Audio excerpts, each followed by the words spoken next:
Alright, magandang araw po sa inyong lahat mga kababayan. Batang Maynila to, it's... So, nagsalita na po itong si Senator Risa Hontiveros dito sa aligasyon ng dating testigo sa Kibuloy hearing. At ayon kay Hontiveros, itong pinagsasabi, ba't naka-blur? Bakit? Sino ba nag-report nito? News 5. Bakit naka-blur pa News 5?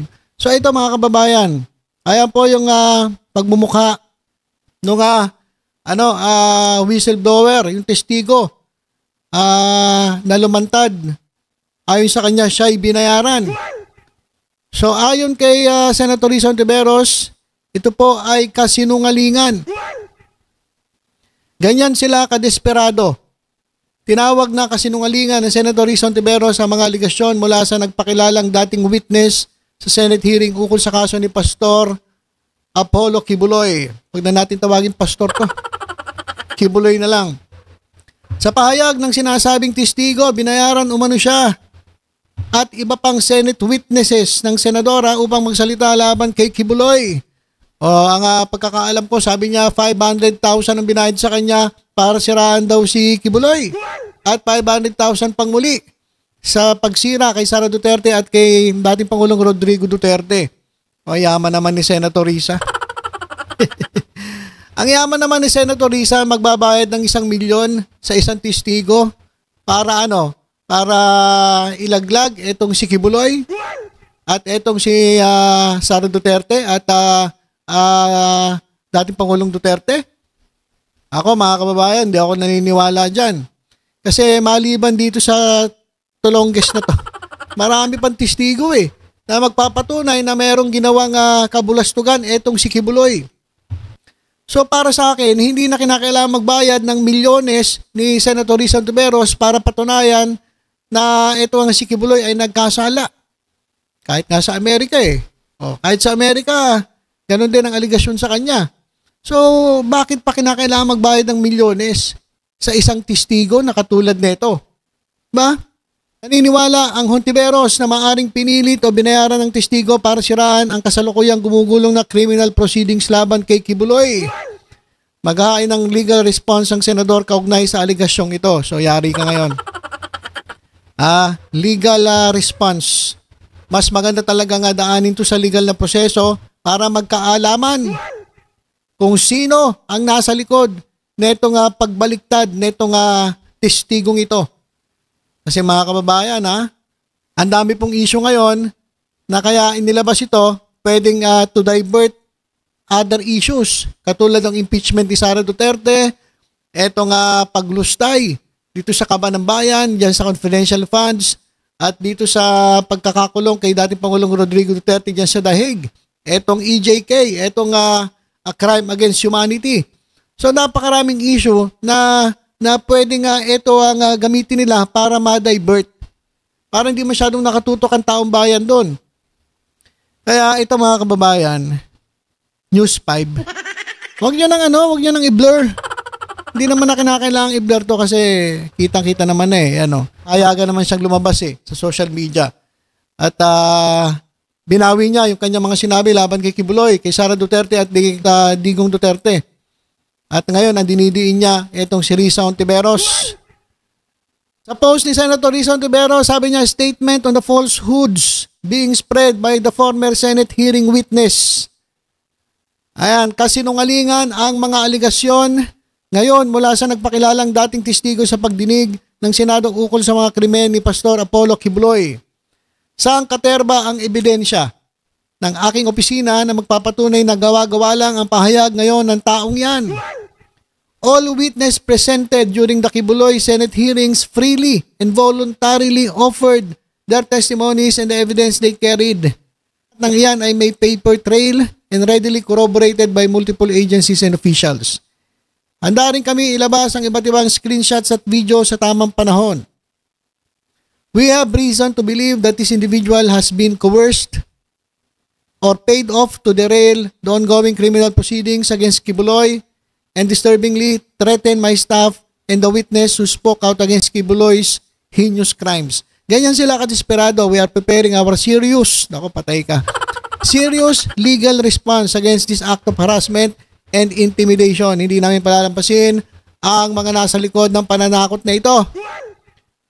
Si nagbigay ng reaksyon si Madam Chair Lala Soto ng MTRCB. Yan.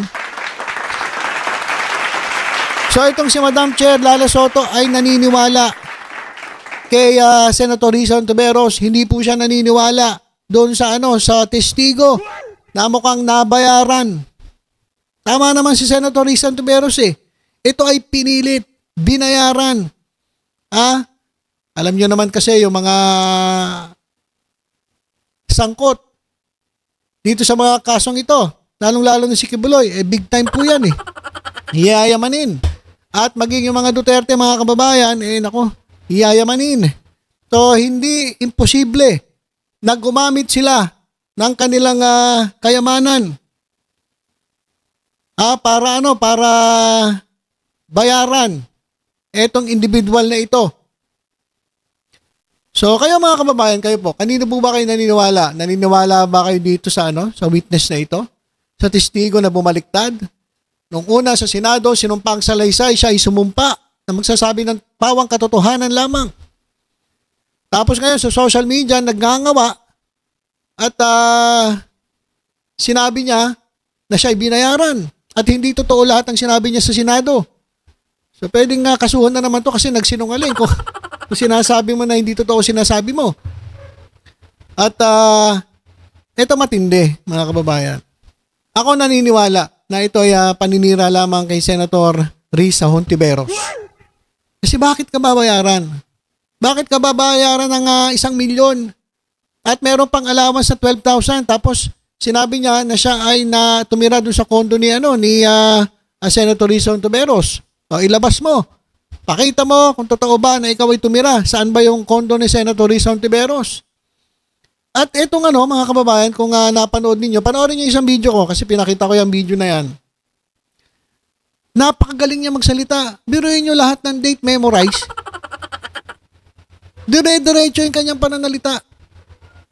Kasi mga kababayan, kapag ikaw ay medyo alam mo na delikado yung sasabihin mo, kakabahan ka. Magkakaroon ka, manginginig ka kahit konti. Pero yung sinasabi niya parang praktisado, sanay na sanay. At parang may binabasa at may nag-guide sa kanya doon sa kanyang mga sasabihin. Pero yun yung dire-diretso. Ang haba nun, 18 minutes mga kababayan, hindi man lang siya tumigil kahit konti. So it's either memorize niya, meron pa siyang binabasa at talagang pinag-aralan. Kabisado yung mga date, yung mga lugar. Sunod-sunod alam niya eh. Pati yung proseso sa Amerika, itong sa kaso ni Kibuloy, alam niya eh. So paano nangyari yun? So ibig sabihin, ito talaga ay na brief maigi. Mukhang ito ay tinrain. Mukhang ito ay naturuan. Matagal eh. Kasi bakit ngayon ka lang lumabas? Talaga nag-practice ka maigi? Talagang pinag-aralan nyo maigi kung ano sasabihin ninyo? At lalabas kayo ngayong panahon na daming issue ng bansa, particularly sa mga Duterte at itong si Kibuloy na mukhang desperado na wala na talagang pag-asang makalaya kasi mabibigat itong mga ebidensya laban sa kanya. So ngayon, para makatakas dun sa kanyang mga pananagutan, pinapabaligtad nila ngayon itong mga nagsalita laban sa kanila. Kasi yung ebidensya mabigat eh. Okay, kailangan nila itong mga nagsalita laban kay Kibuloy i-recant yung kanilang mga statements, yung kanilang mga sinabi. So, seryoso pong response, legal response ang inihahanda ni Senator Risa Hontiveros dito. Ito maganda, kasuhan nila at para magkaalaman na kung sino talaga nagsasabi ng totoo. Pero ako mga kababayan, ako naniniwala na ito ay paninira kay Risa Hontiveros.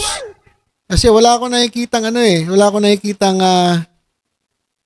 logic kung bakit kailangan gumastos si Senator Risa Hontiveros ng milyon-milyon para dito sa isang witness na ito. And dami namang ibang witnesses na mas credible pa eh. Di ba? Tapos gagastusan mo, patitiray mo pa sa kondo mo. Kung ito si Senator Risa Hontiveros ay binabayaran niya, kagaya nung sinasabi nung testigo nga bumaliktad, di sana inilagay sa safe house. Doon sa, di ba ganun yun? Bakit idadali mo sa kondo mo?